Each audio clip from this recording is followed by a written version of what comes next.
Boa noite. Como vai você? Boa noite. Cada vez melhor. Cada vez melhor. E que dia é hoje? Primeiro dia de minha nova vida.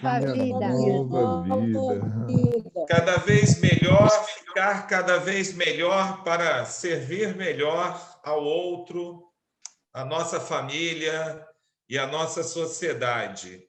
Esses são os nossos cumprimentos feitos em todos os nossos encontros de amor exigente.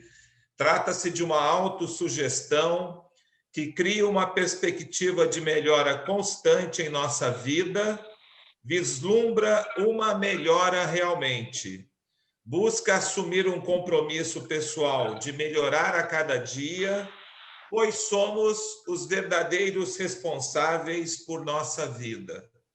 Fazemos parte de algo bem maior que esta vida passageira. Tenha fé na vida, tenha fé no poder superior. Portanto, sempre encha o peito e responda cada vez melhor. É a nossa sugestão de lutar contra o negativismo e pessimismo que nos aniquila e adoece, e nos concentrarmos no positivo, que sempre nos encoraja e fortalece.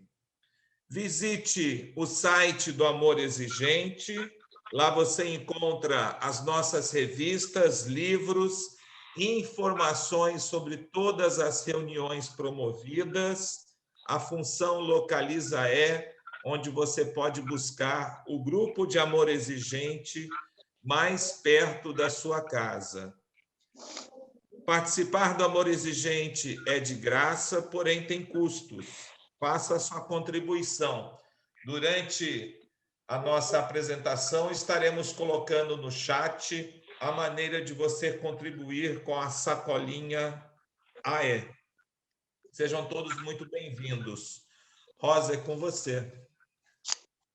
Boa noite a todos. Vou pedir para vocês colaborarem com a gente agora, fechando os microfones, por favor. Tá bom? Muito bom estar aqui em mais uma Domingueira E.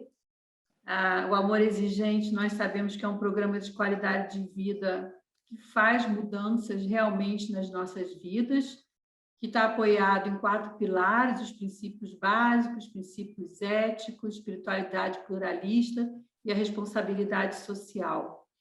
E fazendo parte dessa responsabilidade social e querendo também adquirir mais conhecimento, é por isso que a gente se reúne na nossa Domingueira E.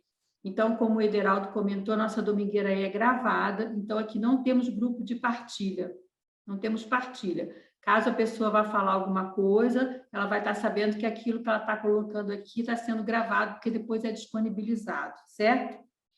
Eu queria falar para vocês que nós vamos ter, dia 14 de agosto, a webinar Despertando Valores na Vida de Cada Ser Humano. Então, vocês podem entrar no amorexigente.org.br/webinar e pode ir lá fazer a inscrição. É mais uma forma da gente estar auxiliando a nossa federação e também agregando conhecimento na nossa vida. Eu vou chamar primeiro a Marcenira França, que vai fazer espiritualidade para a gente. Ela é lá de Pernambuco, de uma cidade chamada Abreu e Lima, e o grupo que ela participa chama Grupo Serenidade. A gente fez contato, que é tecnologia, né? Nós fizemos contato através do Message e ela aceitou, disse sim para a gente, e vai estar aqui hoje, então, com a gente fazendo a espiritualidade. E aí, depois dela, a gente apresenta a nossa palestrante da noite, tá bom? Sejam bem-vindos.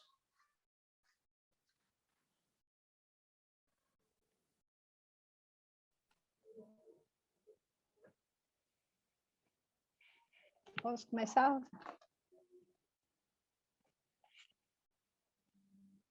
Sim, pode começar. Você já acertou, combinou tudo com o Ederaldo, né? Sim, pode começar. Olá, família E. Boa noite para todos. Meu nome é Maxenira, sou do Grupo Serenidade aqui em Abreu Lima, Pernambuco. Estou nesse grupo há 5 anos. Fiquei muito surpresa e ao mesmo tempo nervosa, porque por ser convidada por Rosa para participar da Domingueira aí. Eu sempre participo, né, de cursos, live, né, webinar, e as reuniões que está sendo agora online, né? Para mim foi um pouco de dificuldade na parte da tecnologia, né?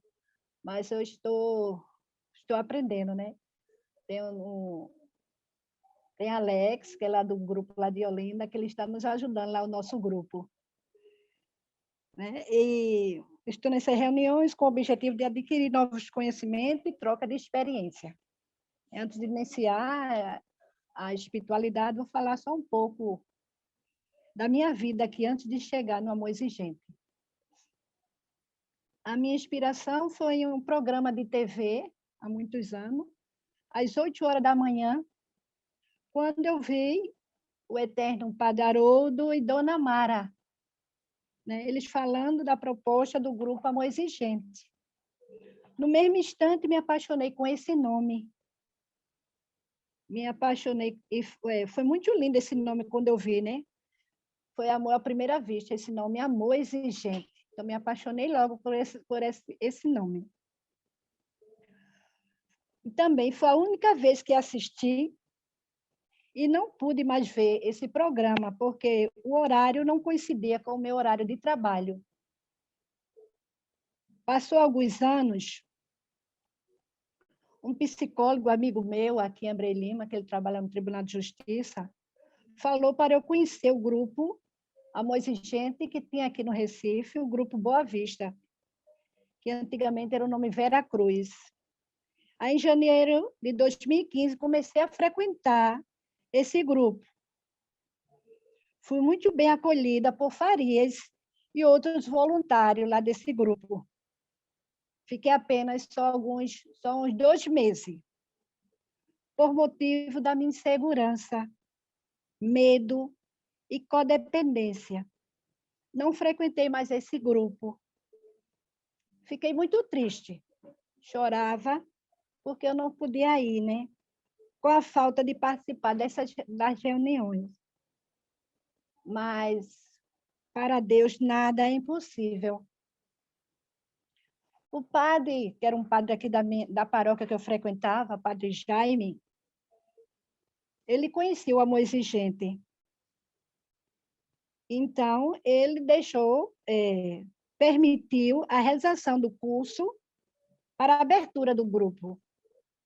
Então, no dia 14 de maio de 2016, foi o início do grupo Serenidade, que estou até hoje.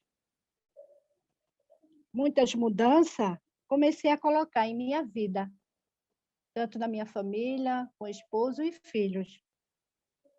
Mas eu tenho muito ainda que aprender, né? Todos os dias aprendo algo novo. Sou grata a Deus por colocar essas pessoas certas no meu caminho, quando eu mais precisava. A família é maravilhosa. O grupo Amor Exigente é um grupo extraordinário, como diz Dona Mara. Funciona e dá certo. Então, meus agradecimentos por esse dia, que, sem dúvida, será uma nova oportunidade de aproveitar a vida para ficar cada vez melhor. Obrigada, família. A espiritualidade que eu vou falar hoje é uma música de Raul Seixas, Tente Outra Vez. Eu vou falar, depois eu falo alguma coisa, e Ederaldo ele vai passar o vídeo para todos vocês. Veja, não diga que a canção está perdida. Tenha fé em Deus, tenha fé na vida. Tente outra vez. Beba, beba. Pois a água viva ainda está na fonte. Tente outra vez. Você tem 2 pés para cruzar a ponte. Nada acabou. Não, não. Tente. Levante sua mão sedenta e recomece a andar. Não pense que a cabeça aguenta se você parar. Não, não. Há uma voz que canta, uma voz que dança, uma voz que gira, gira, bailando no ar. Queira, queira. Basta ser sincero e desejar profundo. Você será capaz de sacudir o mundo. Vai, tenta outra vez. Tente, tente. E não diga que a vitória está perdida.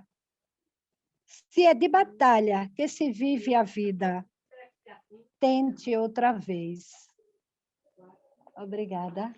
Vou dar uma pequena explicação, né, sobre essa letra desta música, que eu amo demais essa música, né, me emociona muito, né, fala, ele anima os desesperados, os deprimidos, os fracassados, a não desistirem na busca de seus objetivos.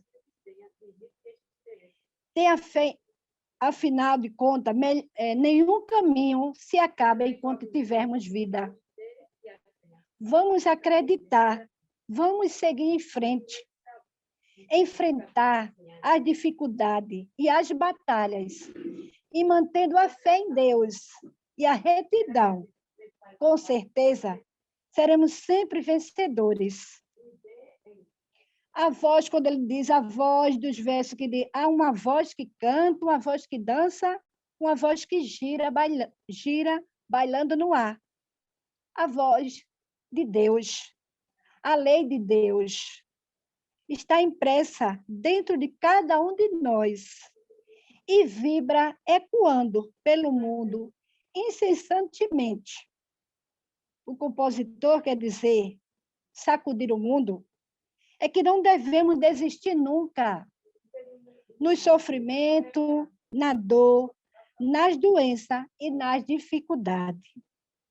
Lutar sempre, desistir jamais. Obrigada.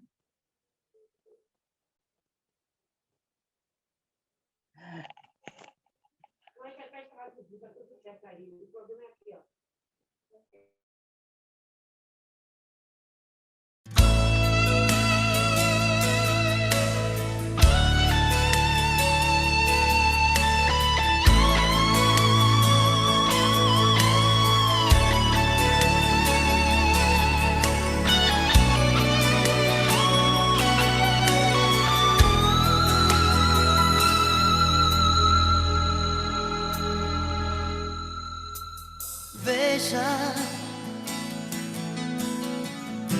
não diga que a canção está perdida. Tenha fé em Deus, tenha fé na vida. Tente outra vez.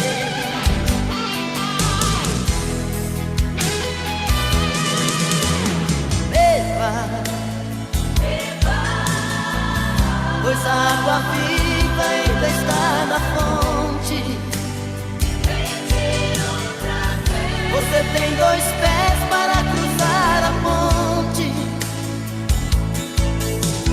Nada acabou.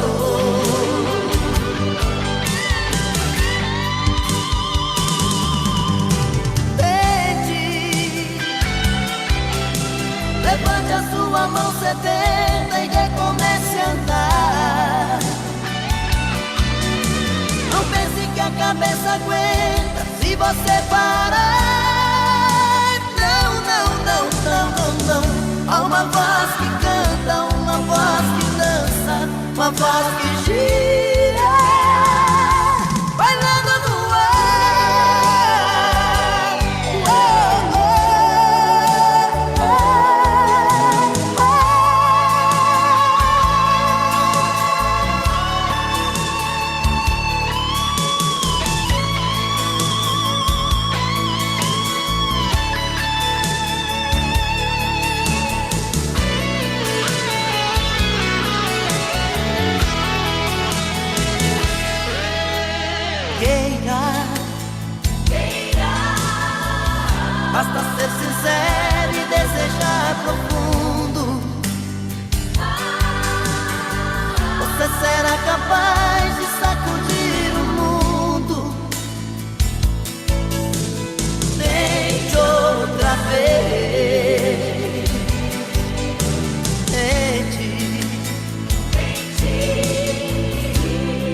diga que a vitória está perdida. Se é de batalhas que se vive a vida, tente outra vez.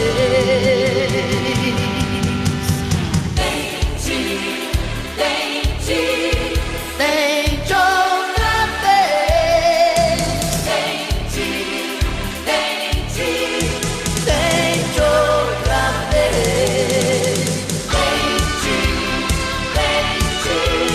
Tente outra vez.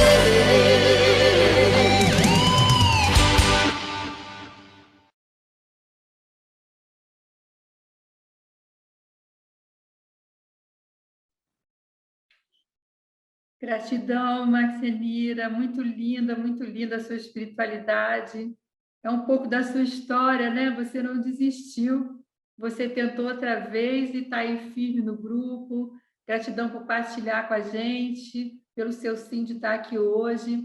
A nossa intenção é que a gente consiga conhecer a nossa família Amor Exigente cada vez mais, né? O nosso Brasil é tão grande, tem tantos grupos, no exterior também tantos grupos, então nós ficamos muito felizes por você ter aceitado o convite e ter dividido um pouquinho da sua história com a gente aqui também, tá bom? Muita gratidão, muito bom te ouvir. E vamos continuando, né? Tentando outra vez, cada dia tentando, cada dia tentando. Então, gente, eu queria apresentar agora para vocês a nossa palestrante. Ela é psicóloga clínica especializada na prevenção e tratamento de dependência química, é fundadora do Núcleo Integrado, conselheira municipal do COMAD, do Rio de Janeiro, e membro também da ABAD. Ela hoje vai trazer para a gente o tema Atitude, um ato de fé.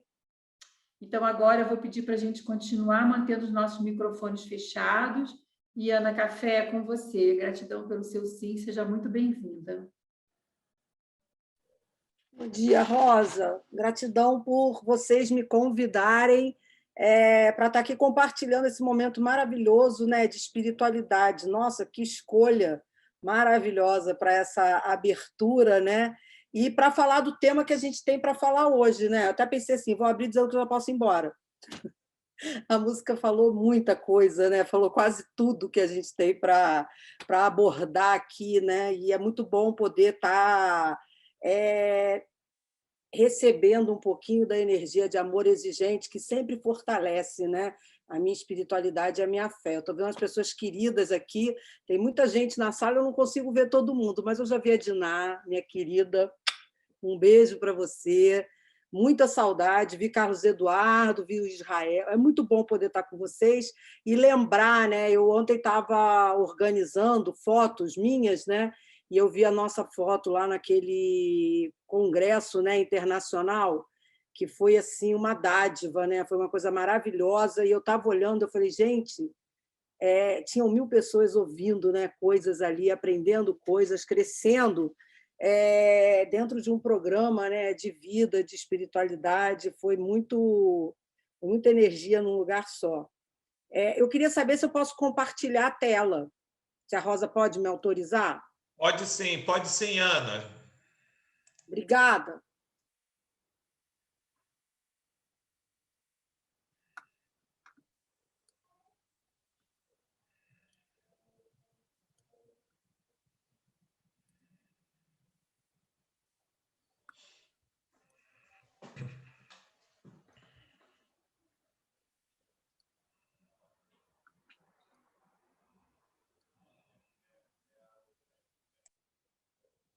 Bom,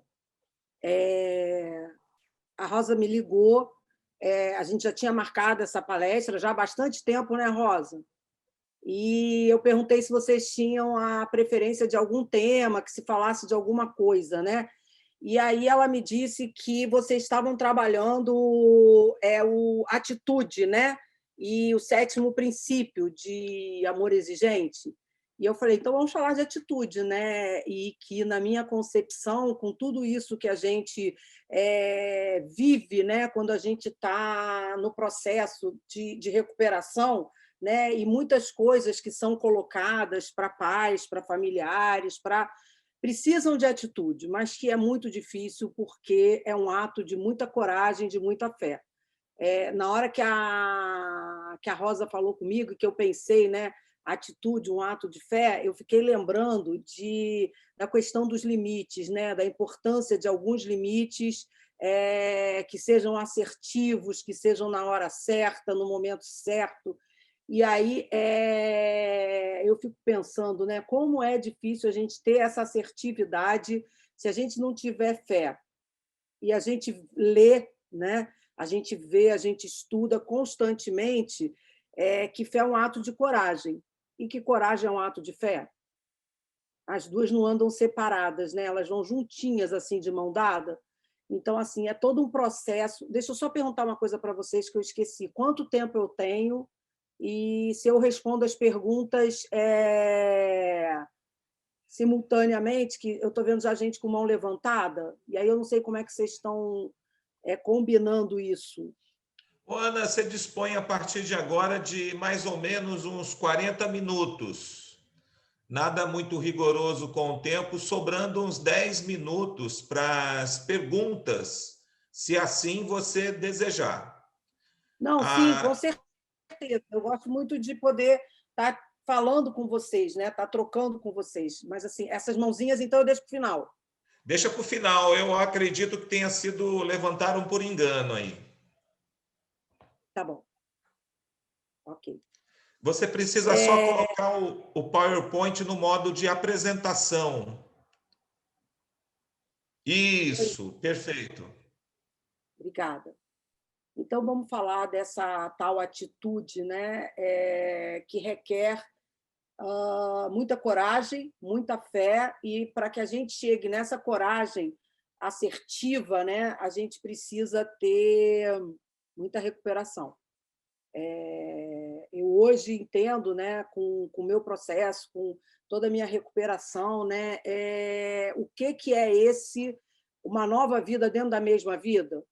O que é essa mudança, né, de lugar, através da mudança da forma de enxergar a vida, através da mudança de valores, através da mudança de princípios, e mais do que mudança, eu acho que mais maturidade emocional e espiritual que acaba levando a gente para esse lugar. Eu vou minimizar aqui. Eu queria mostrar, eu recebi um vídeo hoje que eu queria compartilhar com vocês. Eu estou pegando uma água aqui, tá?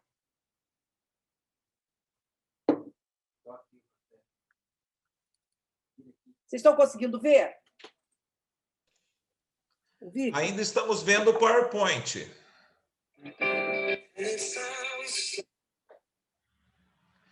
Faz a transição da sua tela. Fecha esse.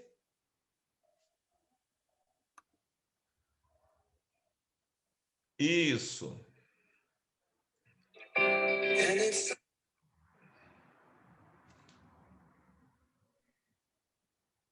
Oi.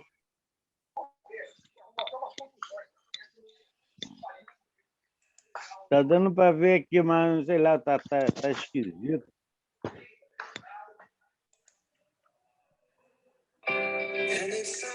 Coloca como anfitriã para eu te ajudar nos microfones, por favor. Hã? Dá uma olhada.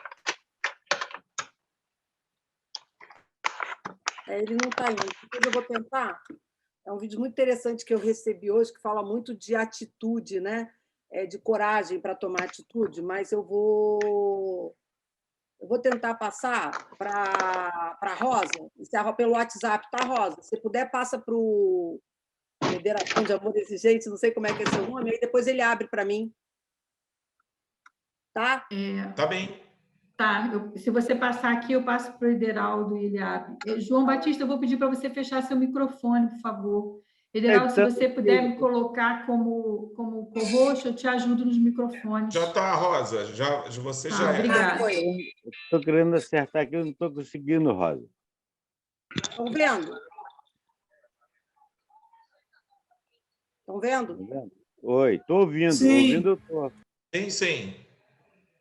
Mas não estou, não está aparecendo.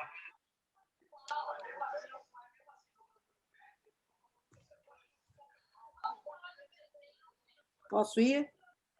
Pode seguir. Porque minha tela ficou toda escura. And it sounds like a song. I want more berries and that summer feeling. It's so wonderful and warm. Breathe me in, breathe me out. I don't know if I could ever go without. I'm just thinking out loud.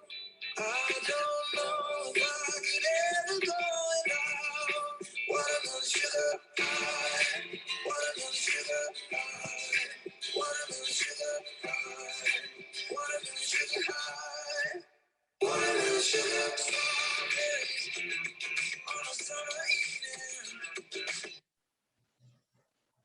And it sounds like a song. Thinking out loud. Foi tudo.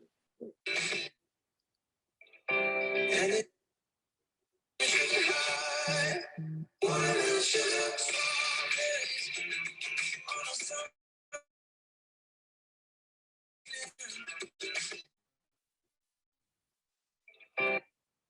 Achei interessante hoje quando eu recebi esse vídeo, né? Porque realmente a programação funciona assim, né?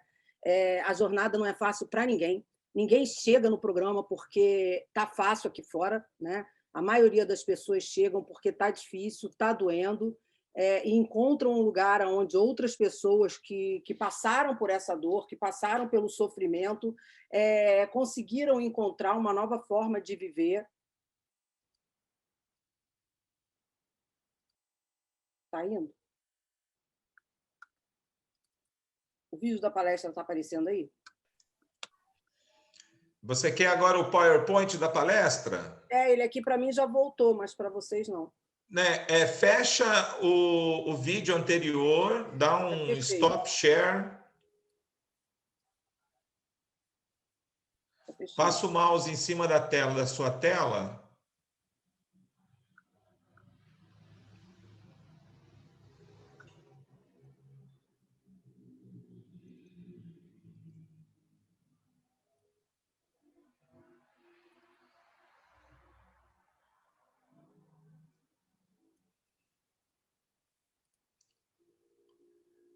Isso, o vídeo saiu. Agora é só voltar para o PowerPoint.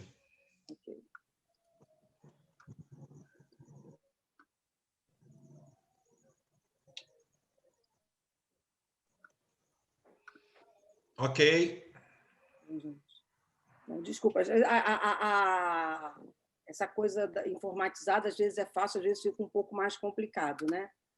Então, assim, e aí a gente chega nesse programa de recuperação, né, com muitas dúvidas, com muitos questionamentos, com muita dor, e vai encontrar outras pessoas que já passaram por isso e encontraram um caminho dentro dos princípios, né, da prática do programa, da forma de viver dentro do programa, né? E aí eu achei muito interessante aquela imagem dele, quando ele começa a entrar numa zona de mais segurança, né, de mais conforto, e aí ele pega naquele ônibus e vai embora, né? É como o amor exigente acaba e faz com a gente, né? Ele deixa a gente mais confiante, ele deixa a gente mais seguro e vai levando quase que naturalmente, né, para uma mudança de postura perante as coisas, uma mudança, né, de atitudes realmente, né? E eu vejo que, invariavelmente, quem continua no programa começa a conseguir decolar independente das dificuldades, das barreiras que aparecem na vida, né? Então, assim, esse 7º princípio básico, que vai falar sobre a questão das atitudes, né, é um princípio preparador, né? Eu entendo, né, que é me preparar para entrar em ação ou para estar em ação a partir do momento que eu me sinto mais fortalecido internamente. Ele fala assim: tomar atitudes precipita a crise. E a gente, dentro da dependência química e das doenças, né, eu vou falar bem mais de dependência química, mas eu tive a informação que vocês vêm recebendo muitos casos também de familiares de pessoas que venham a tentar suicídio ou tentaram suicídio, né? Familiares de pessoas deprimidas, e eu acho que o programa serve para todos. A gente aprendeu um caminho que acaba que alimenta, né, muitas pessoas que vêm sofrendo do adoecimento emocional. Eu gosto muito de falar das doenças da alma, né? Essas doenças que fazem com que a gente tenha que buscar um crescimento. Então, assim, e nos dois casos, eu estou falando da depressão, o suicídio e a dependência química, nós temos muito medo da crise. A gente tem muito medo de qualquer tipo de atitude que a gente vá ter e que crise que isso pode detonar. E por sermos pessoas, né, que vêm de um sofrimento muito grande, carregando um sofrimento muito grande em virtude da relação com pessoas que estão adoecidas ou do nosso próprio adoecimento, a gente já tentou diversas coisas ao longo do caminho, onde a gente muitas vezes não acertou, onde a gente, por muitas vezes, tentou e perdeu, tentou e errou. E aí, assim, toda tentativa e erro leva a gente para uma intensificação do sentimento de impotência, do sentimento do eu não consigo, do sentimento que eu não posso. E aí, assim, o sentimento, né, o lugar da impotência, não é para que a gente se sinta incapaz, né? Não é para que a gente se sinta sem possibilidades, é porque a gente encontre nesse lugar a força para continuar aprendendo. O que eu ainda preciso aprender que eu não aprendi?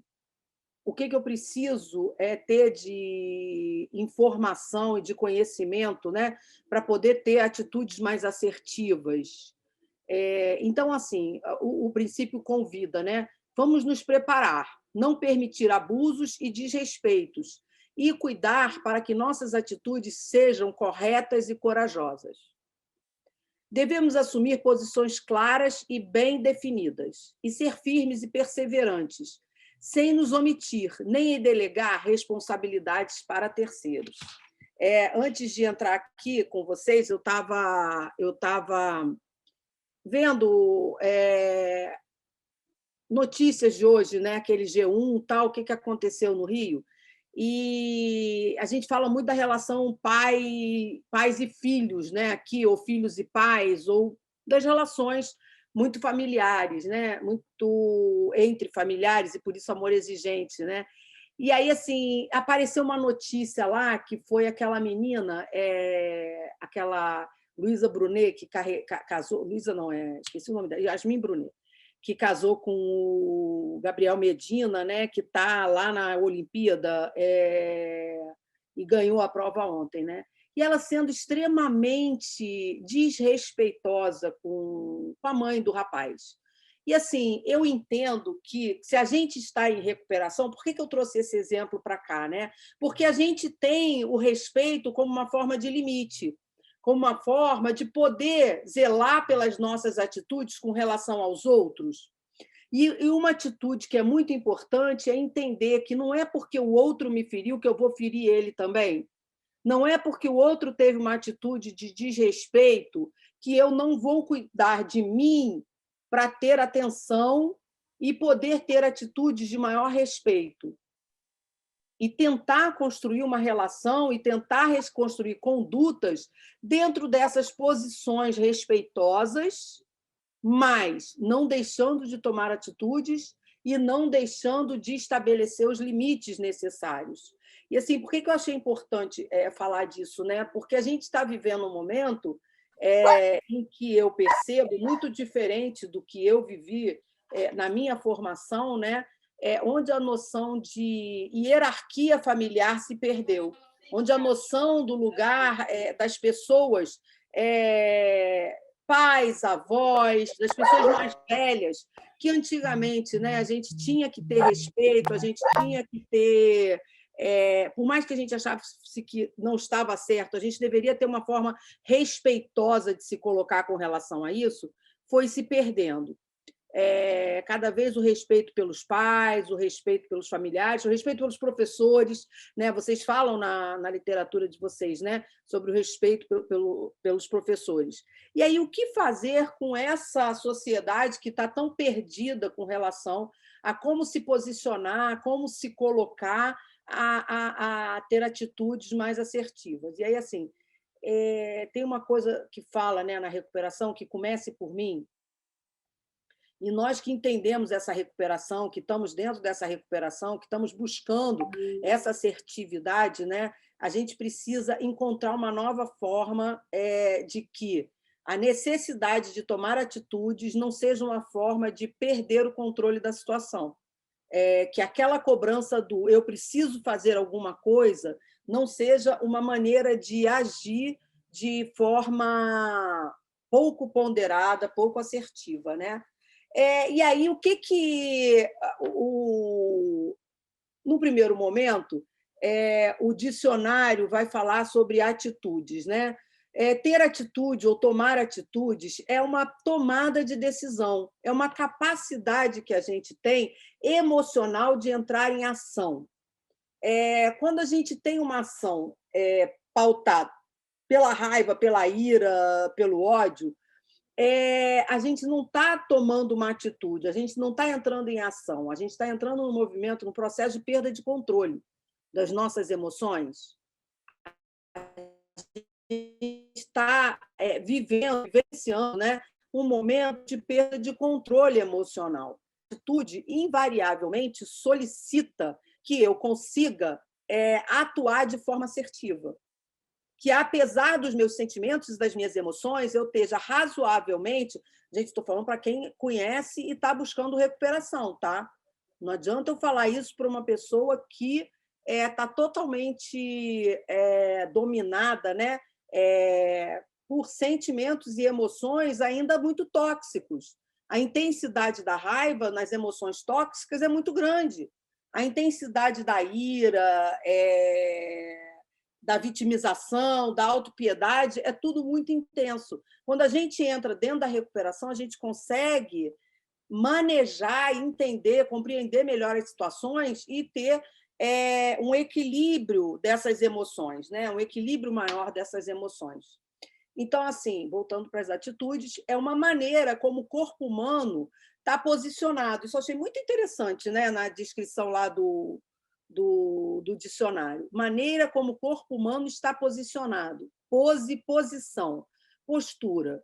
Né? E aí, assim, como é que a gente se posiciona, nós pais, né, perante uma situação crítica, perante uma situação que nos causa medo, perante uma situação onde a gente tem que tomar uma atitude? Né? Eu vou, por hábito, falar muito pais, mas entendo que eu estou falando dos familiares como um todo, né? Eu hoje,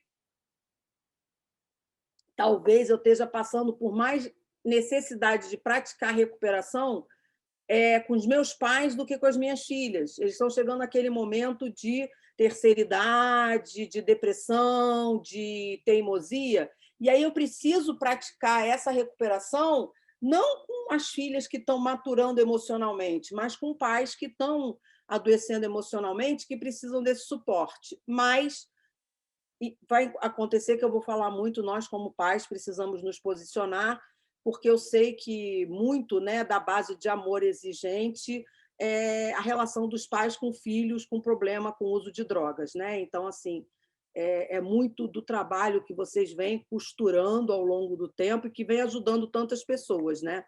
Então, assim, um exemplo dessa postura, dessa posição, é um guerreiro quando ele entra em posição de ataque. Vocês vão gravar a reunião? Vocês vão responder? Sim, estamos gravando. um guerreiro quando ele entra em posição de ataque. Então, assim, quando que a gente entra numa posição de ataque? Quando a gente precisa, de alguma forma, a gente acredita, né, que o inimigo está vindo na nossa direção e a gente precisa, de alguma forma, atacar. E aí, quem seria o inimigo no nosso caso, né? A doença. Na verdade, o nosso inimigo não é o nosso filho, não é o nosso familiar, não é a doença, a qual a gente está tentando evitar com que aconteçam alguns agravos. E aí, muitas vezes, a gente precisa precipitar a crise. Muitas vezes, a gente não está se defendendo, a gente está atacando mesmo, porque a gente precisa precipitar a crise. Ou de defesa. A gente, muitas vezes, entra numa postura para tomar uma atitude porque a gente precisa se defender da situação. Então, assim, deixa eu dar 2 exemplos claros aqui, né? Quando um pai, e foi isso justamente que eu lembrei, né, quando a Rosa me convidou para fazer esse encontro com vocês, a Domingueira, né? É excelente o nome, né? Mas, assim, eu pensei na postura de um pai que precisa, e a gente muitas vezes orienta nesse sentido, né? Fechar as portas para os filhos, deixar de ajudar. O filho está precisando daquele limite.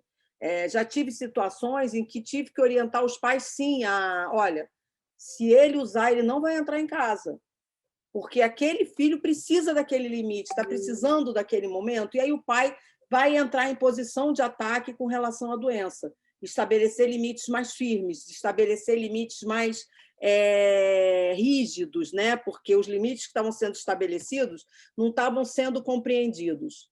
E aí, assim, eu pergunto para vocês, é fácil tomar uma atitude dessa?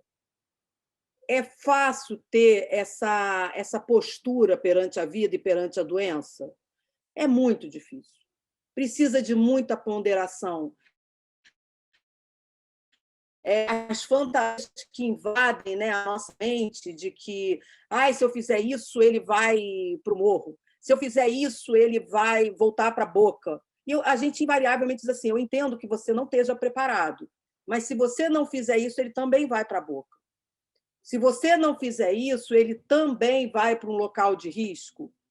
Ele está, invariavelmente, colocando a vida dele em risco. Ele está, invariavelmente, escolhendo situações de risco.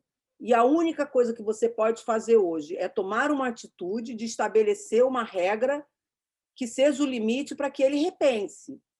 E quando eu falo de uma atitude de defesa, né, eu estou muito falando daqueles pais que vêm sofrendo com comportamento agressivo do filho, porque as drogas levam a isso, né?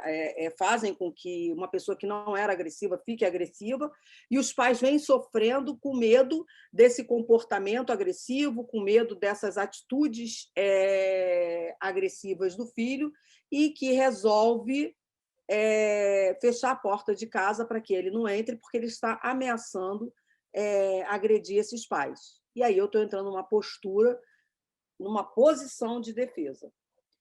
Atitudes. É um comportamento ditado por uma disposição interior. Para tomar todas essas atitudes, eu preciso estar disposto interiormente, eu preciso estar preparado. Por isso que as pessoas falam, muitas vezes, né, dentro do programa de recuperação, que o programa começa pelos pais, o programa começa pela família. Os pais chegam buscando ajuda para os filhos, vêm para terapia, né, para poder trazer esses filhos, né? Eu preciso que o meu filho seja tratado, né? Eu estou com uma situação assim essa semana, que o rapaz está bastante doente, bastante adoecido, e a mãe só fala que ele precisa ser tratado. Eu estou tentando conscientizar essa mãe que ela precisa se tratar, até para poder ter atitudes mais assertivas com relação a esse rapaz, com relação a esse menino. Então, assim, para que vocês possam ter atitudes mais assertivas e que leve para um sentimento de libertação, que é o que fala o princípio, né? É importante que vocês estejam conscientes, bem trabalhados internamente, para que isso não gere um sentimento de mais aprisionamento. Porque se eu tomo uma atitude em decorrência, né, de comportamentos impulsivos, intempestivos, levado pela raiva, invariavelmente eu posso vir a me arrepender. Invariavelmente eu posso entrar num processo de culpa mais de culpabilização do que de aceitação e convicção de que era necessário aquela atitude naquele momento, né? Então, assim, é um comportamento ditado por uma disposição interior, por uma maneira, uma conduta, uma forma de agir, né? E aí aqui, assim, eu vou dizer para vocês que a atitude ela pode ser tomada de forma arrogante ou passiva. O que eu quero dizer com isso? Que quando eu não estou bem trabalhado, quando eu não estou bem orientado, eu posso agir de uma forma arrogante, achando que eu estou tendo uma atitude, mas, na verdade, eu estou agindo em função do meu medo. E não da certeza que eu tenho de que aquele é a melhor atitude para aquele momento. Né? É a minha emoção que está entrando em ação e fazendo com que eu tome condutas, né, posturas que são pautadas no medo. E os nossos filhos percebem isso nitidamente. Eles parecem que têm um radar ligado, que eles percebem quando a gente está tendo uma atitude com segurança, que eles falam para a gente assim, não, mas você precisa entender, meu pai mudou. Eles sentem o cheiro da recuperação. Eu falo assim, e a importância, né, de que vocês, estando em recuperação, vão fazer também eles, por esse sentir, né, da mudança de conduta, que eles precisam mudar, que não está sendo um ato de intempestivo, não está sendo um ato de raiva, está sendo um ato pensado. E a gente não está mais dentro da arrogância que é detonada pelo medo. Os comportamentos passivos, eles são paralelos à arrogância, só que com intensidade diferente. Tanto o pai que age com arrogância quanto o que age com passividade, ele está pautado pelo medo. A gente é passivo porque a gente tem medo de tomar atitude, não sabe como tomar atitude. Porque a gente recebe todas as informações necessárias para quando e como, né, se posicionar em determinadas situações, e a gente fica paralisado, sem saber o que fazer. E dentro desse caso até que eu estava trazendo para vocês, né, é muito comum você ver a passividade. O pai, às vezes, está com muita raiva, a mãe, né? Está com muita raiva e ela fala assim, eu não vou fazer nada, eu não tenho que fazer nada, é ele que tem que mudar. Ela está buscando um lugar de passividade por falta de condições de fazer diferente. Não é porque não quer fazer diferente, não, é porque não está encontrando uma maneira, né, para fazer isso de uma nova... com um novo ponto de vista e com uma nova maneira de tratar, né? Atitudes. Nossas atitudes são respostas emocionais a situações, pessoas e ideias. Então, assim, geralmente a gente toma uma atitude quando a gente precisa se posicionar emocionalmente perante alguma situação, pessoas ou coisas que a gente acredita. Eu gosto muito daquela frase que fala assim, você quer ter razão ou quer ser feliz? Quando a gente quer ter razão, geralmente a gente não está tendo uma atitude correta. Geralmente a gente quer ter razão e a gente se posiciona tomado por emoções, né, que fazem com que a gente queira provar a nossa razão perante pessoas, perante as situações, perante ideias. E aí a gente se perde. E isso é uma constante na relação pais e filhos. Tentar convencer o outro de quem tem razão. E nessa briga, a grande questão não é ter razão. Nessa briga, a grande questão é que a nossa atitude possa atingir a nossa doença. Que a gente tenha atitudes que sejam efetivas no sentido, né, de enfrentar ou de confrontar essa doença. Nós...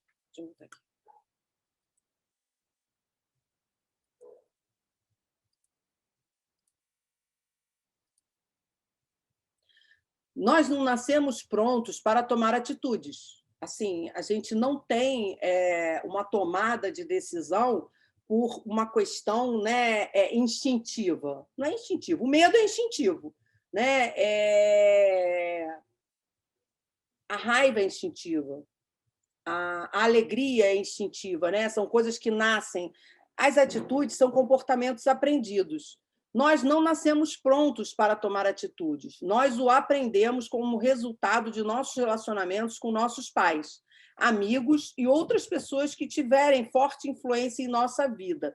E aí a gente fala assim, que a recuperação, né, ela não é contagiosa, mas ela é contagiante.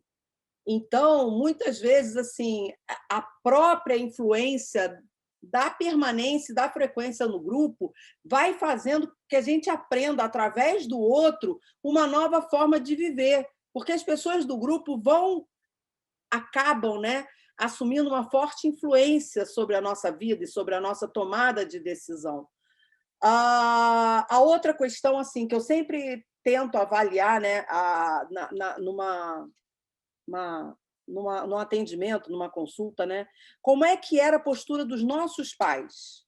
Como é que os nossos pais conseguiam se posicionar perante a determinadas situações? Geralmente, filhos de pais muito opressores acabam sendo pessoas muito passivas, foram muito oprimidas, não sabem colocar a sua vontade, não sabem demonstrar a sua vontade, não sabem se posicionar. E para que eu possa demonstrar minha vontade, para que eu possa me posicionar, para que eu possa ter atitudes perante esse meu familiar que está adoecido, eu preciso tratar esse meu medo. Eu preciso tratar essa minha opressão. Está fechado? Tá. Ih, eu fechei? Acho que não. Mas eu não fechei não, meu amor. Não. Ai, deixa eu pegar lá a chave. Então, assim, a gente precisa rever essas relações que, por serem muito próximas e serem relações que a gente chama de relações que constroem o espelhamento, né? A gente acaba se espelhando em quem são nossos pais, né? Tanto para mais quanto para menos. Então, a gente pode errar ou se perder, né, na tomada de atitude, porque a gente foi muito oprimido e a gente acaba sendo passivo, a gente acaba sendo omisso, ou porque nós tínhamos pais extremamente opressores também, mas a gente aprendeu, a partir disso, a resolver as coisas só através da agressividade, só através da arrogância, para enfrentar essas figuras parentais. É muito importante que, dentro disso, a gente não olhe só para o que a gente está vivendo hoje nos nossos relacionamentos. Mas o problema é domingo, tem pouco ônibus também, né? Então, circulando. Em parar ali no ponto e esperar. Se chegar... Mas tem pouco ônibus. Acho que é melhor, de repente, pegar um Uber, né? É longe da tua casa? Gente, tem alguém com áudio aberto aí sobre ônibus. Ana Soares, por favor, feche o seu microfone.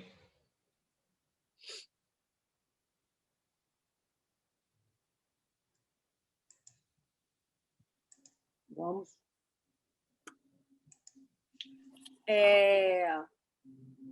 E aí, para pensar sobre atitudes, eu vou deixar essa pergunta mais para depois, tá? Quando eu falei sobre esse posicionamento todo que nós aprendemos com os nossos pais, né?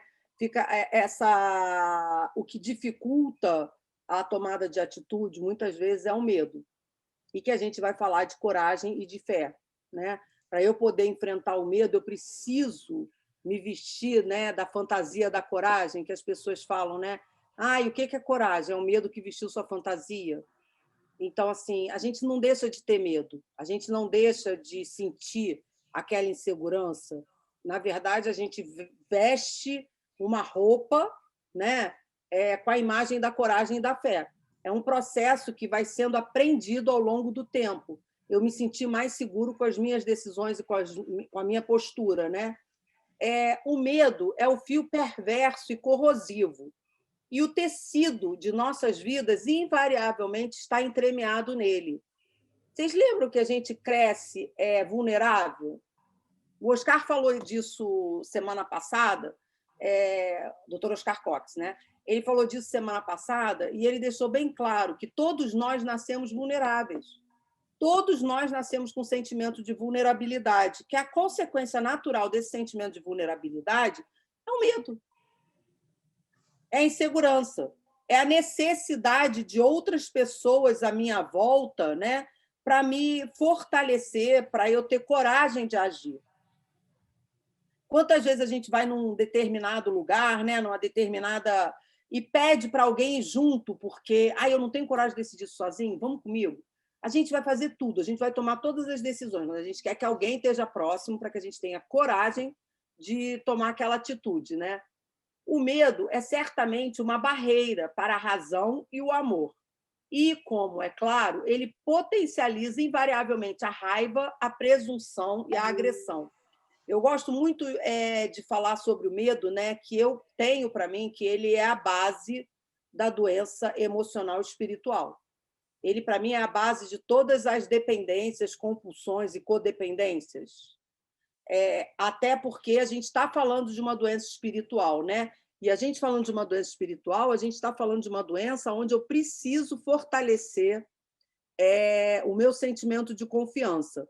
Se a base principal da recuperação é rever e fortalecer a minha confiança interna, seja no poder superior, seja no que eu acredito e no que eu confio, eu estou constantemente buscando ferramentas para lutar contra esse medo e contra essa vulnerabilidade.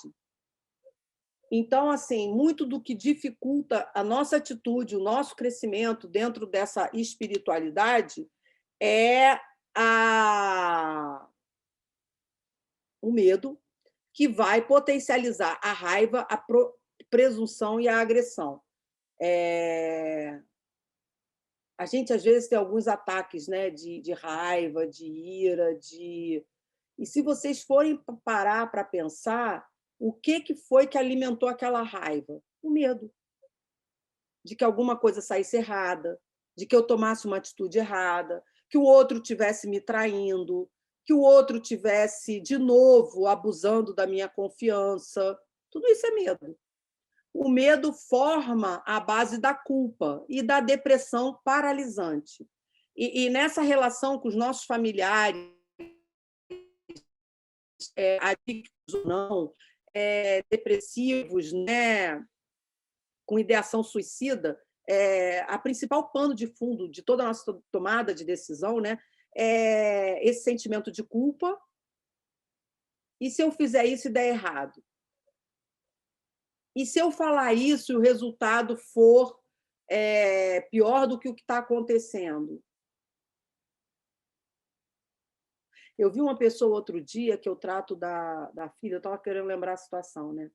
E ela virou para mim e falou assim, eu não posso falar nada, porque tudo que eu falo ela diz que vai se matar. E aí eu falei, nossa, que paralisação, né? Porque assim, eu não posso ceder a essa manipulação. Eu não posso entrar nesse jogo de manipulação, porque nós, como familiares, muitas vezes temos que agir sim. Nós, como familiares, muitas vezes temos que tomar atitudes que invariavelmente vai contra a vontade de quem está doente, que invariavelmente vai atravessar essa doença, né? O presidente Roosevelt disse, não temos nada a temer, a não ser o medo. E assim, eu não sei quem de vocês já sentiu isso, eu já senti, né? Ficar totalmente paralisada por medo de qualquer novo passo que fosse dar, né? Aquela coisa assim de... Falam para a gente, né? Solta a corda, solta a corda. Eu não sei se vocês já viram aquela historinha, né? Que falam sobre o cara que estava pendurado na corda, né? Num precipício, e tinha um outro dizendo, solta a corda, solta a corda. Não, era o poder superior falando com ele, né? Solta a corda, confia em mim, solta a corda, confia em mim. E ele não soltou a corda. E o chão estava aqui, a meio metro dele, né? Estava pertinho. E ele não soltou a corda e morreu congelado na corda. E quantos de nós, por medo, não soltamos essa corda, né? Eu peço muitas vezes para os meus pacientes pararem e avaliar quanto que a mão dele está sangrando por medo de soltar a corda, por medo de confiar, por medo de fazer essa entrega e ter atitudes que seriam mais saudáveis, que seriam mais indicadas, né? Mais um pouco sobre o medo. Apesar de todas essas constatações, o medo pode ser o ponto de partida para coisas melhores. O medo pode ser um limiar entre a prudência e um respeito honesto por si mesmo e pelos outros. Muitas vezes a gente precisa entrar em relação com esse medo para entender o porquê dessa paralisação e para repensar novas formas de se posicionar, novas formas de lidar com o mesmo problema e com a mesma situação. Pode apontar o caminho tanto para a imparcialidade quanto para o ódio. Voltamos a falar da questão da arrogância e da passividade, né? A conquista da liberdade a partir do medo pode ser uma tarefa para a vida toda. Algumas pessoas precisam trabalhar esse medo por quase que uma vida inteira. Algumas pessoas conseguem até enfrentar situações, mas com muito desgaste emocional. Eu vejo assim, até pessoas mesmo que estão em recuperação, né? Não conseguem atingir uma fé, né, libertadora, um sentimento de paz interna, por muitas vezes essa dificuldade de voltar a sentir a confiança, a coragem, a fé plena, né, está muito pautada também nas nossas dores da infância, no fato da gente não ter podido, né, na nossa infância, na nossa entrada da adolescência, ter pessoas em que fossem possíveis confiar. A gente fala muito que a nossa relação com o poder superior ela está pautada na relação que a gente estabeleceu com os nossos pais da infância, né? Então, assim, se a gente teve pais abusivos, se a gente passou por relações onde esses pais não estabeleciam confiança, porque assim, o nosso pai, muitas vezes, ele pode não ser abusivo, mas ele nunca está perto quando a gente precisa. Ele nunca está presente, ou quando ele está presente, ele solicita de nós que nós tenhamos coragem, que nós tenhamos uma postura mais assertiva perante a vida, quando muitas vezes a gente não está preparado para isso. A gente precisa que esse pai faça, né, essa ponte entre a minha vulnerabilidade e a minha coragem. Coragem, né? E aí a gente... que é a fantasia do medo, né? O medo. A coragem é o medo que vestiu a sua fantasia, como eu falei para vocês. A coragem não é um sentimento constante, a coragem é um sentimento pautado em atitudes que a gente começa a ter perante a vida, vai fazendo com que a gente tenha mais coragem e confiança de enfrentar determinadas situações, mas, ao mesmo tempo que a gente consegue adquirir coragem e confiança, a gente perde. Conforme os problemas vão aparecendo, conforme as situações vão aparecendo, a gente até olha para trás e fala assim, nossa, mas naquela situação eu enfrentei esse problema com tanta facilidade, hoje eu não estou conseguindo. Ok, porque ela se dilui, né? Em determinados momentos, determinadas situações fazem com que a gente possa vir a se sentir mais vulnerável, fazem com que a gente possa vir a se sentir mais frágil, né? E a importância de saber pedir ajuda. Precisamos tentar obter, por todos os meios, a libertação do medo, que está ao alcance de todos nós. Em seguida, precisamos encontrar tanto a coragem quanto a graça para lidar construtivamente com quaisquer temores remanescentes. Tentar entender nossos temores e os temores dos outros é apenas o primeiro passo. E aqui a gente está falando, é engraçado que nas entrelinhas, né, dessa passagem aqui, a gente está falando da oração da serenidade, né, que ele fala muito aqui de sabedoria, né, coragem, para que a gente possa vivenciar esses temores do dia a dia, né? A questão maior é saber como e para onde iremos a partir do momento em que temos que adquirir coragem, que temos que lidar de uma melhor forma com os nossos medos. E aí eu peguei essa passagem aqui, que é do próprio Bill, né, que escreveu Os Passos e que falou dessa espiritualidade dentro da recuperação. Na realidade, as manifestações do medo e os problemas que se arrastam atrás delas são tão numerosos e complexos que não é possível detalhar aqui. A gente tem tantos meandros, né, que fazem com que a gente entre em contato de novo com o medo, com a insegurança, com a vulnerabilidade, que eu não sei se vocês já ouviram falar, mas assim, a gente está falando aqui da tal da criança ferida interior, daquela criança que leva a gente para um programa de recuperação, né? São as dores da nossa infância que vão fazer com que a gente busque, né, amenizar, tratar carinhosamente essas dores. Só podemos revisar os recursos e os princípios espirituais através dos quais poderemos ser capazes de enfrentar e lidar com medo e qualquer um dos seus aspectos. Então, dentro da literatura, que no caso eu estou falando de Alcoólicos Anônimos, mas que é uma base para todas as literaturas de recuperação espiritual, a única forma de lidar com medo é tratar dessa tal espiritualidade. É ter atenção para o que é essa espiritualidade dentro da recuperação. É buscar princípios espirituais, é buscar valores espirituais e tentar constantemente caminhar dentro desses princípios e dentro desses valores. Tanto é que a gente fala assim, uma pessoa em recuperação fora do trilho é uma pessoa morta, né, para a recuperação, é como se perdesse, né, todo o propósito, né, que é andar nesses trilhos espirituais. No meu próprio caso, a pedra, né, a pedra fundamental da libertação do medo é a fé. Uma fé que, apesar de todas as aparências mundanas em contrário, faz-me acreditar que vivo em um universo que faz sentido. Para mim, isso significa a crença em um Criador que é todo poder, justiça e amor.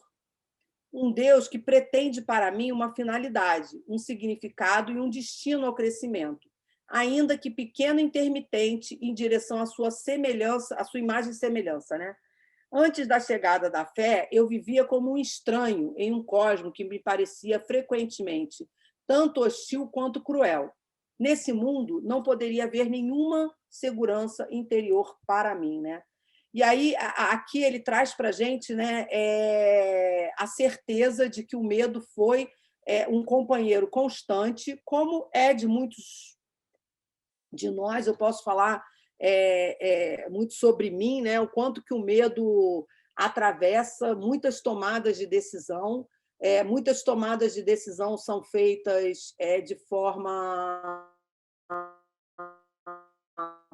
intempestiva, porque se parasse para pensar, não tomaria decisão, e isso é uma necessidade de fortalecer a minha fé, é uma necessidade de fortalecer a minha recuperação com a minha relação com o poder superior, né? E um convite a vocês também para pensarem, né, o quanto que, por muitas vezes, né, a nossa fé e a nossa confiança ela está muito mais pautada num poder superior fantasioso do que num poder superior de verdade.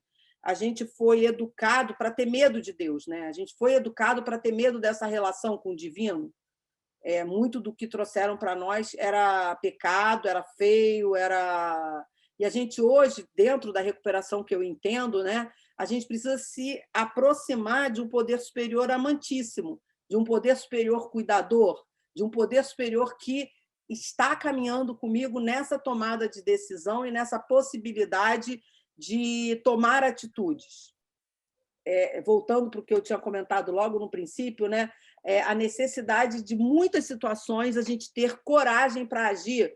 E aí eu trouxe para vocês o exemplo de um pai que precisa, num determinado momento, fechar a porta de casa para o filho e deixar ele ir para uma situação de maior sofrimento para que ele possa crescer, para que ele possa amadurecer, para que ele possa vir a respeitar, para que ele possa vir a fazer parte, né, desse seio familiar de forma plena.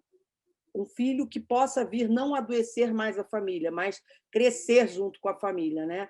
Mas assim, é difícil só para o filho? Não, muitas vezes assim, a gente vê esposas, né, com muita dificuldade de lidar com o marido violento. Eu acho que foi o Carlos Eduardo que falou para mim, que estava tendo um grupo, acho que em Botafogo, à tarde, né, que eram muitas mulheres que procuravam amor exigente para lidar com a violência doméstica.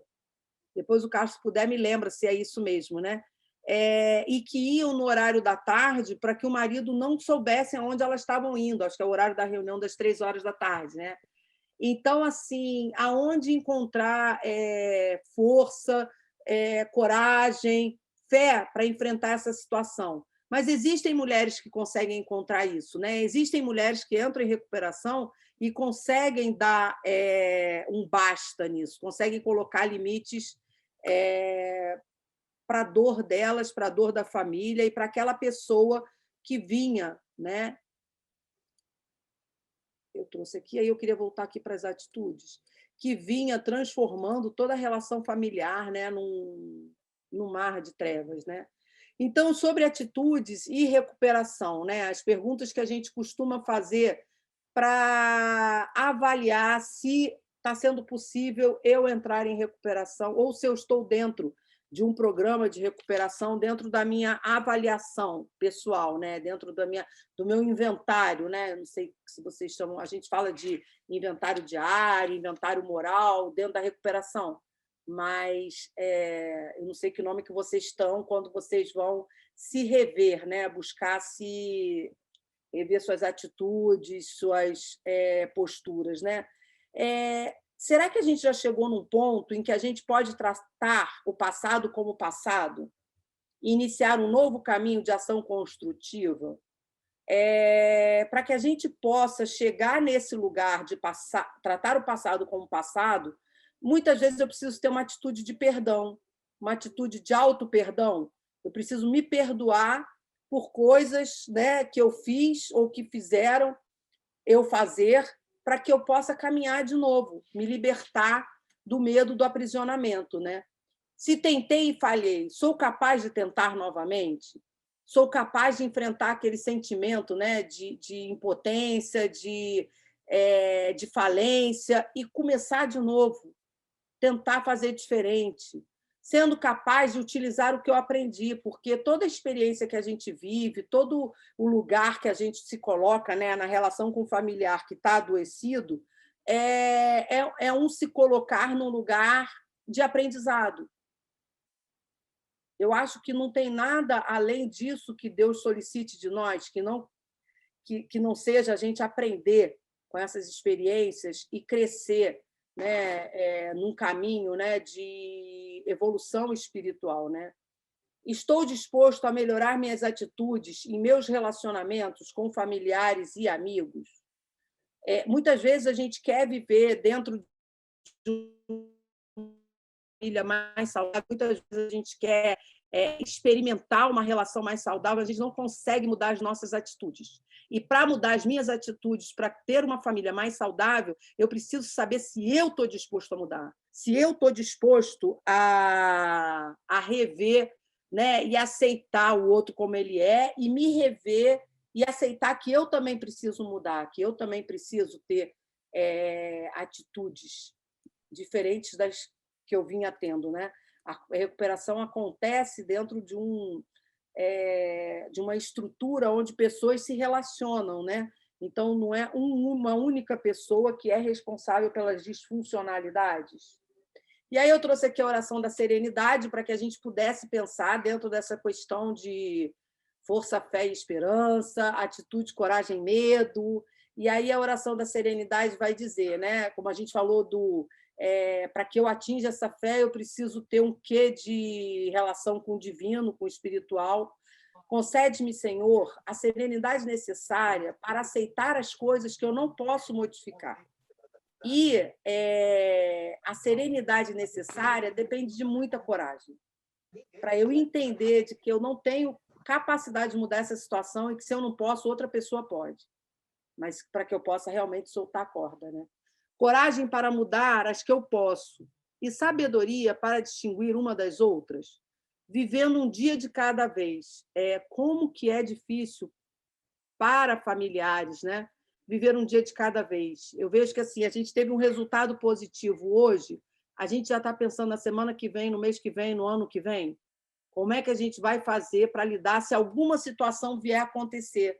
Mas se isso acontecer semana que vem, mas se isso acontecer daqui a um mês, é um dia de cada vez.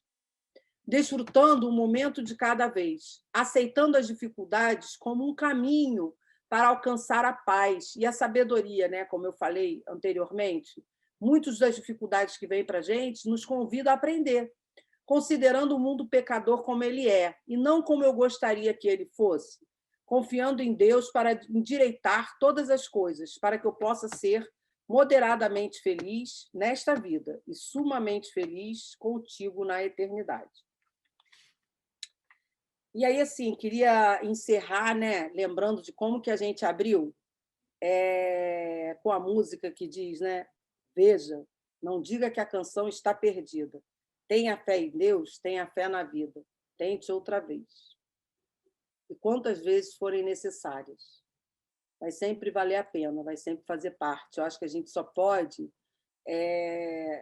se responsabilizar ou sofrer por aquilo que a gente não tentou.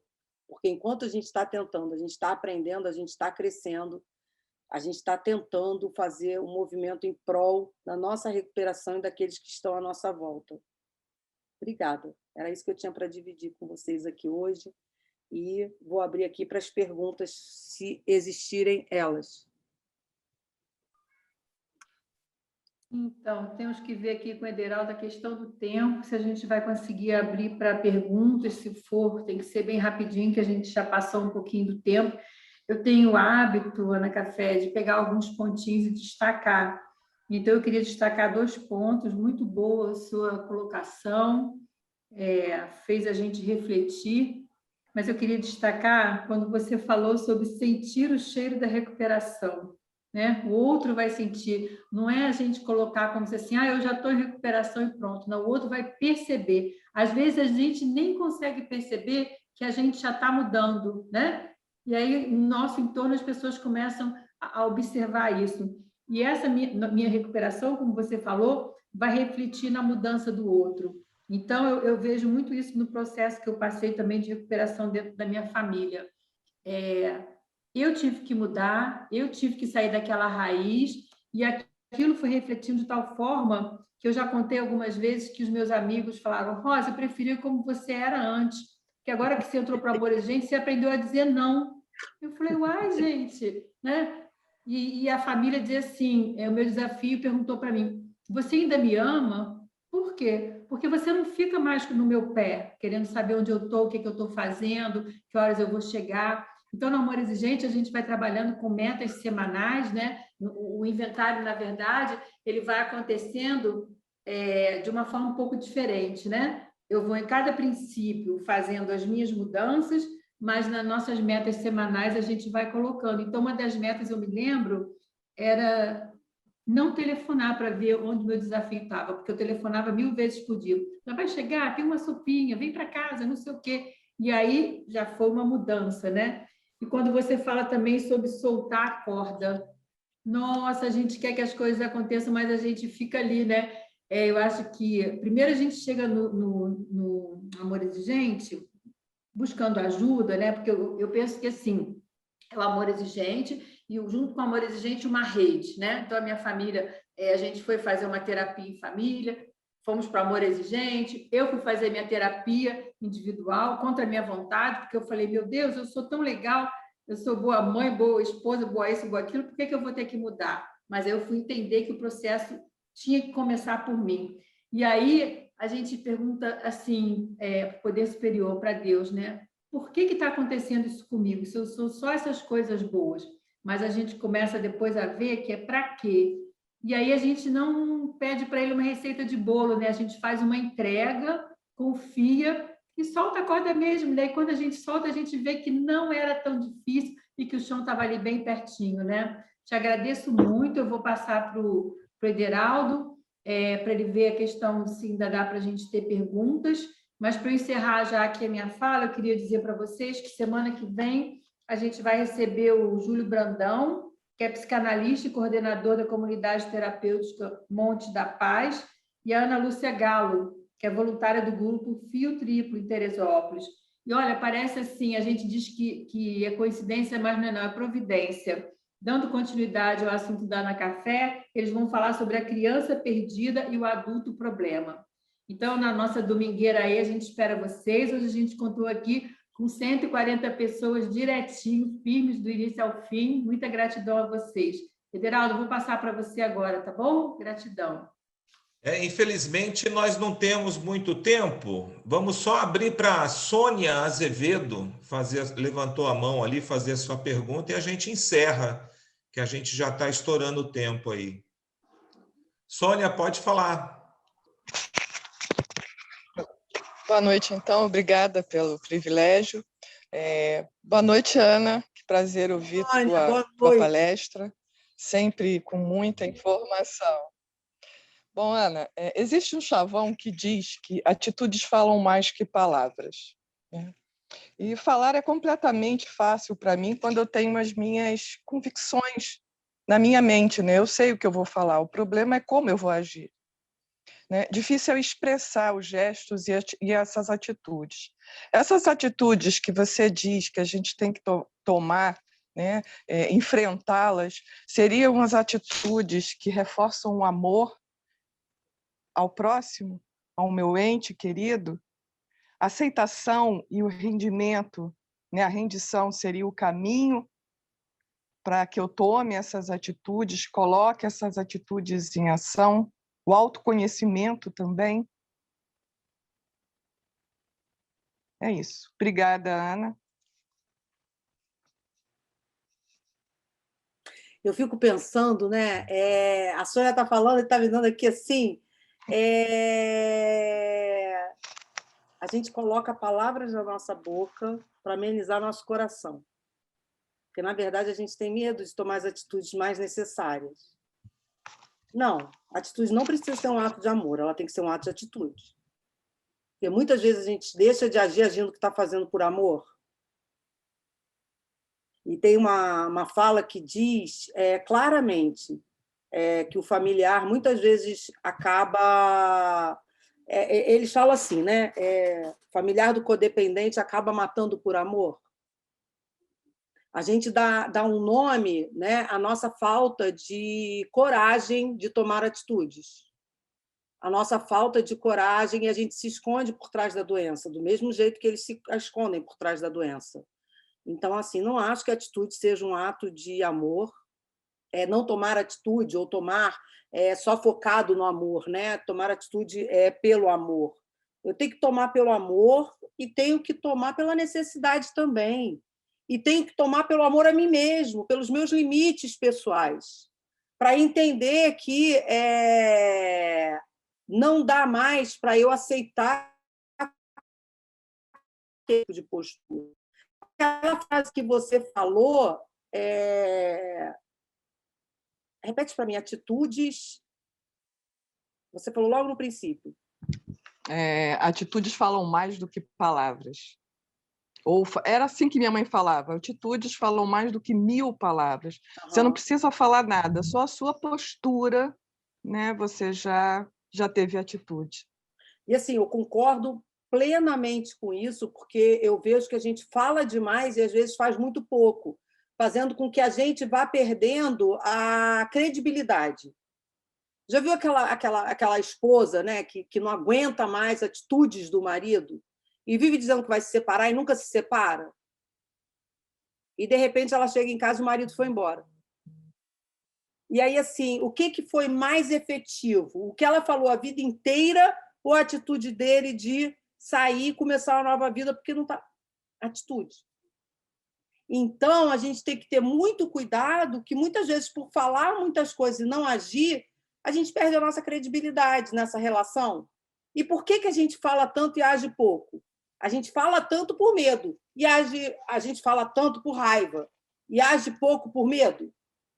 E aí, como a gente falou desde o princípio do nosso encontro, né?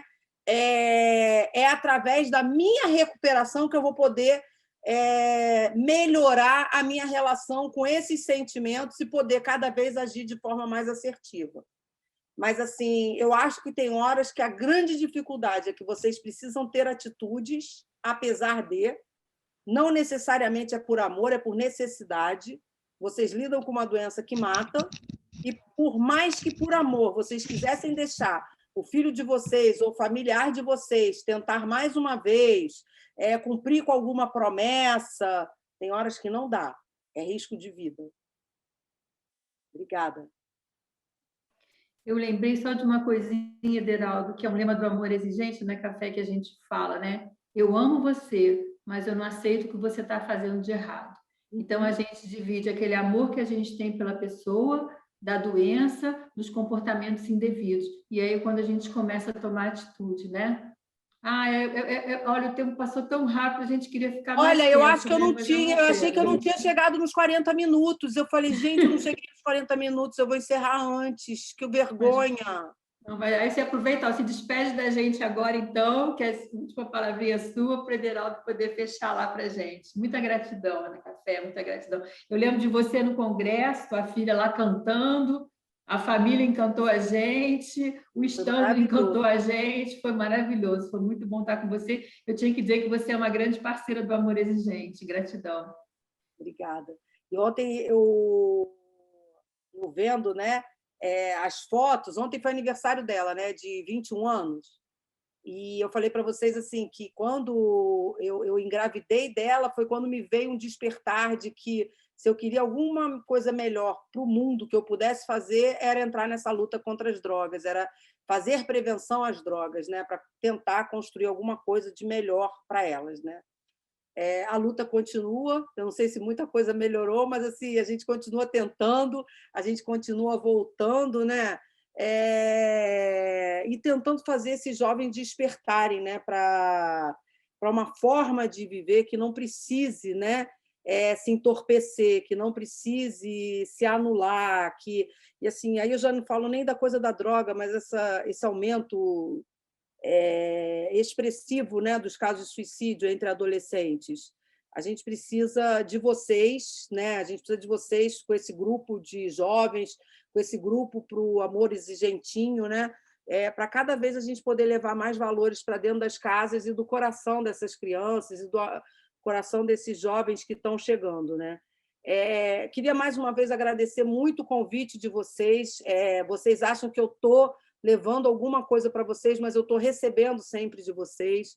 É sempre muito aprendizado, é sempre um aumento da minha fé, da minha espiritualidade, né? Porque vocês estão o tempo inteiro dentro disso. Matar a saudade de pessoas queridas que eu estou podendo ver aqui.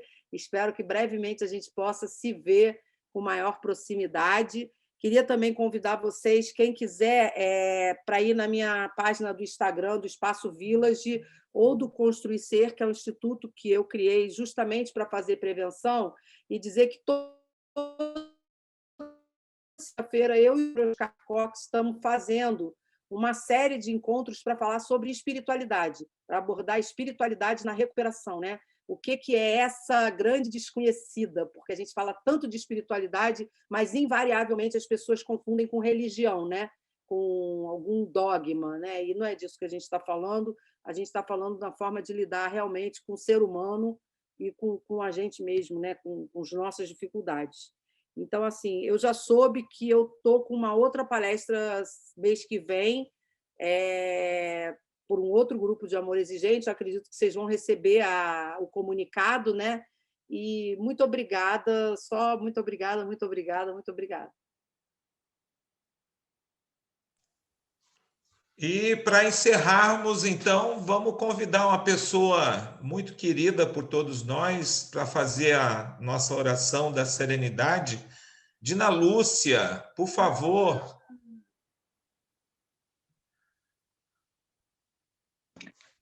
Eita, vocês ainda vão me matar do coração. Bem, vamos nos conectar com o nosso poder superior e, segurando em sua mão, dizer: eu seguro a minha mão na sua. Minha mão na sua. O meu coração para que juntos sejamos você. Sim, eu não consigo. Eu não consigo. Dê-me, Senhor, a serenidade necessária as coisas que eu não posso modificar. Agem para modificar aquelas que eu posso. Sabedoria para distinguir as das Força, fé, alegria. Gratidão a todos. Obrigado, Ana Café. Gratidão, Ana. Muchas gracias.